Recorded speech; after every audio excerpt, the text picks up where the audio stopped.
नमस्कार दोस्तों, मैं प्रेरणा शर्मा थिंक टैंक पर आप सभी का स्वागत करती हूँ। उत्तर प्रदेश के कानपुर में आज जबरदस्त हिंसा हुई। इस हिंसा के पीछे बीजेपी की प्रवक्ता नुपुर शर्मा के एक बयान को आधार बनाया गया। आपको याद होगा, एक टीवी शो डिबेट में नुपुर शर्मा ने एक बयान दिया था, कुछ कह दिया था, जिसमें उन्होंने अपने बयान में पैगंबर मोहम्मद की शादी के लिए कुछ बोला था, लेकिन उन्होंने जो भी बात बोली उसका एक एक शब्द सही था। यदि आप चेक करेंगे इस्लाम के हिसाब से, कुरान के हिसाब से, यह सब एकदम सच है। लेकिन इसके बावजूद भी उनके विरोध में आज कानपुर में आज शुक्रवार की नमाज के बाद एक बड़ा जुलूस निकाला गया। मुस्लिम समुदाय के लोग चाहते थे कि हिंदू समुदाय के लोग भी इस प्रदर्शन में अपना समर्थन दें, अपनी दुकानें बंद करें, लेकिन लोगों ने अपनी दुकानें बंद करने से इनकार कर दिया, तो वहां दोनों समुदायों के बीच दंगे भड़क गए। जुलूस निकालने आए लोगों ने पत्थरबाजी शुरू कर दी। आप ये देख सकते हैं कि इतने बड़े पैमाने पर उन्होंने वहां पर प्रदर्शन किया। उत्तर प्रदेश के लखनऊ में पत्थरबाजी हुई, और सबसे बड़ी बात यह है कि पत्थर फेंकने वाले वह लोग हैं जो उसी धर्म के हैं, जो हिंदू देवी देवताओं का अपमान करते हैं और फिर हवाला देते हैं अभिव्यक्ति के अधिकार का। कहते हैं कि भारत में सहनशीलता घट रही है, असहनशीलता बढ़ रही है। और ये जो दंगे थे, ये ऐसे समय में हुए हैं जब आज देश के प्रधानमंत्री नरेंद्र मोदी जी कानपुर में रामनाथ कोविंद के पैतृक गांव पहुंचे थे। आज कानपुर में क्या क्या हुआ आप देख सकते हैं। बड़े ही पैमाने पर दंगे हुए, पत्थरबाजी हुई। हम आपको बताएंगे कि किस तरीके से इस पूरी घटना की प्लानिंग की गई, किस तरीके से इन सबको अंजाम दिया गया। नमाज के बाद कानपुर में पत्थरबाजी इतनी महंगी पड़ेगी, किसी ने सपने में भी नहीं सोचा था। आधी रात योगी ने दंगाइयों का, पत्थरबाजों का एक ऐसा अचूक इलाज कर दिया कि इसके बाद शायद ही यूपी में कोई इस तरह की घटना को अंजाम देने के बारे में सोचेगा, इस तरह की घटना करने के बारे में सोचेगा। जब देश के प्रधानमंत्री, राष्ट्रपति, उत्तर प्रदेश के मुख्यमंत्री, राज्यपाल जैसे तमाम बड़ी हस्तियां कानपुर से थोड़ी ही दूर थी, हिंसा वाली जगह से थोड़ी ही दूरी पर थी, कुछ किलोमीटर की ही दूरी पर मौजूद थी, तब कानपुर में साजिश रची जा रही थी। एक बहुत बड़े दंगे की साजिश रची जा रही थी। दंगे की साजिश, पत्थरबाजी की साजिश, वो भी पूरी तैयारी के साथ, प्री प्लानिंग के साथ। नमाज पढ़ने के बाद आखिरकार किस तरीके से पत्थरबाजी शुरू हुई, इसमें पुलिस को इस तरीके से मोहरा बनाया गया, पुलिस को इस तरीके से बेवकूफ़ बनाया गया। अब तैयारी जो थी, उस बाजार के साथ सब कुछ प्लानिंग थी कि बाजार बंद करने के लिए बोलेंगे, हिंदू करेंगे नहीं और लड़ाई होगी ही होगी। इस तरीके से झूठ बोला गया, इस तरीके से बेवकूफ़ बनाया गया और ऐसी घटना को अंजाम देने की साजिश की गई। सबसे पहले यदि आप देखेंगे कि किस तरीके से नमाज देखने के बाद एकाएक भारी भीड़ ने पूरे मार्केट को किस तरीके से पत्थरबाजी का अड्डा बना दिया जाता है, किस तरीके से वहां पर दंगे भड़काए जाते हैं, किस तरीके से दोनों समुदायों में ऐसे दंगे फंसाए जाते हैं।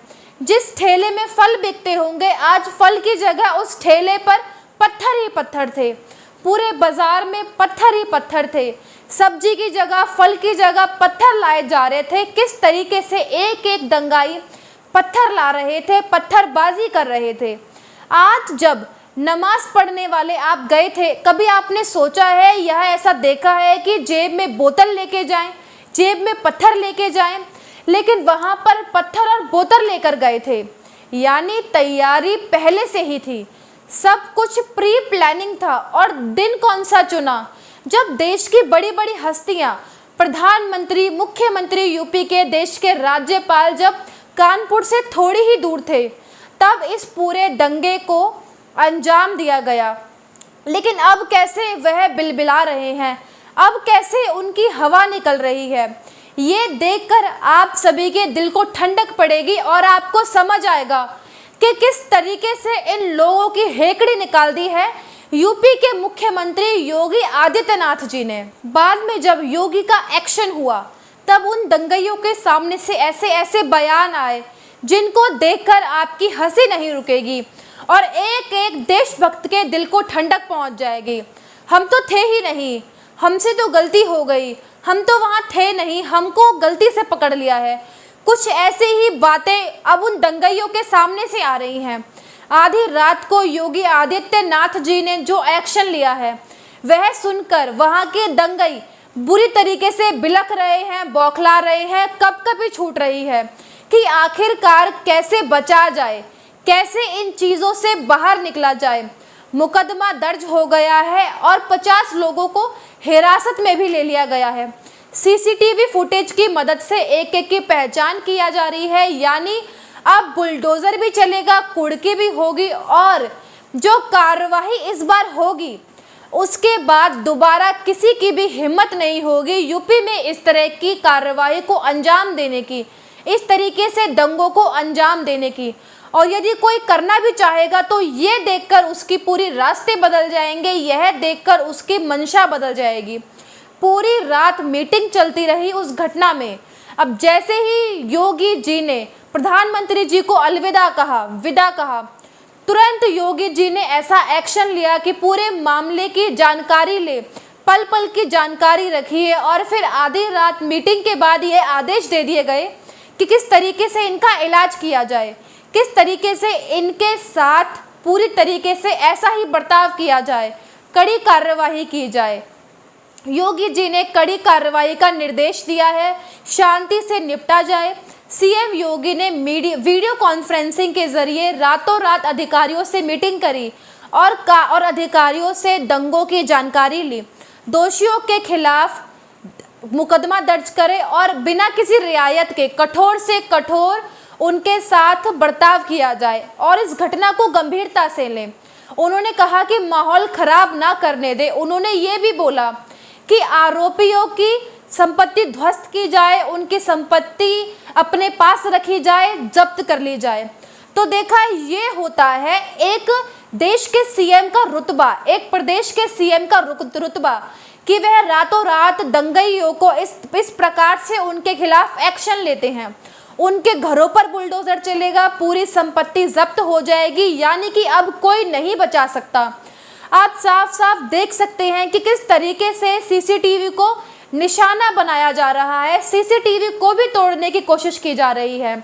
लेकिन कई पत्थरबाजों ने ऐसे ऐसे निशाने लगाए कि कई सीसीटीवियों को भी तोड़ दिया गया। देखिए और समझिए कि किस तरीके से वहां पर सबूतों को मिटाने की कोशिश की गई।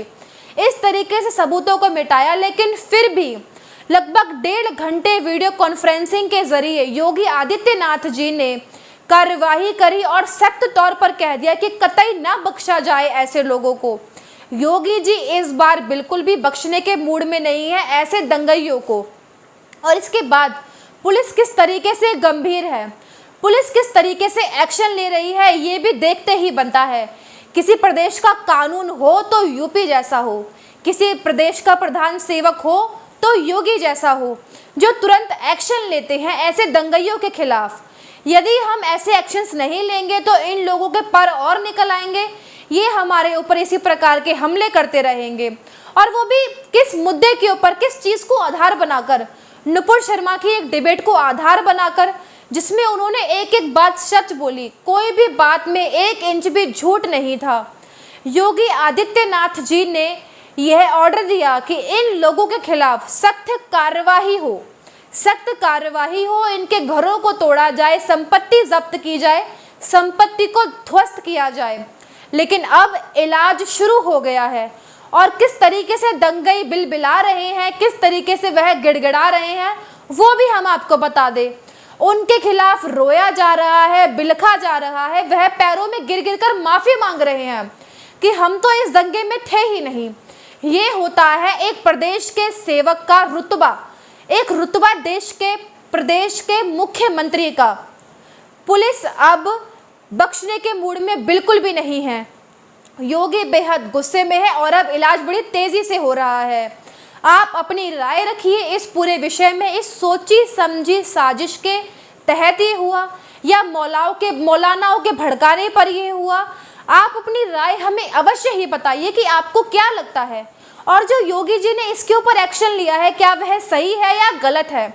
अपनी राय हमारे साथ साझा करिए और अगली वीडियो तक बने रहिए हमारे साथ हमारे चैनल पे। नमस्कार।